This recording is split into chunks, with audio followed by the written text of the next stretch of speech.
Hello guys and welcome back to this channel, where today guys I'll be showing you how to add a virtual tour on Rightmove. Now guys, the first thing that you of course need to do is go to rightmove.co.uk and you'll be greeted by a website looking like this. Now guys, when you did that, you just need to go and log into your profile. But guys, if you do not have one, you can always go and register to Rightmove. But guys, if you do not know how to do that, you can always go to our YouTube channel where we have plenty of how to Rightmove videos where you can see how you can do this. Now guys, that we got that out of the way, let's see what we actually have in front of us here. So basically, as you can see, here we are on the official website where you can see a lot of things. Here we can see the houses that we can go and buy. We can see some houses that we can go and rent.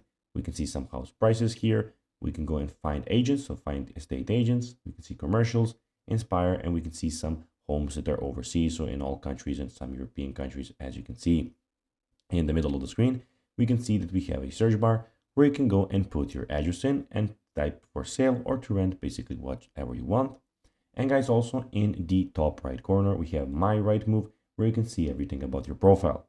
So here we have save properties, inquiries, drawn areas, tracked properties. We have guys the searches and alerts, account settings, and of course at the end we have the sign out button. Now guys, let's see how you can actually go and add a virtual tour on Rightmove. Well, first of all, you need to log into Rightmove Plus, go to Property Admin, then go to edit the property that you want to edit a virtual tour to, click on the Media tab, then click the Add option under Additional Media and paste your virtual tour URL.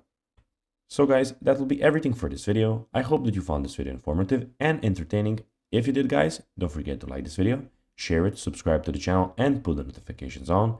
And guys, as always, I'll be seeing you in the next video. Bye guys.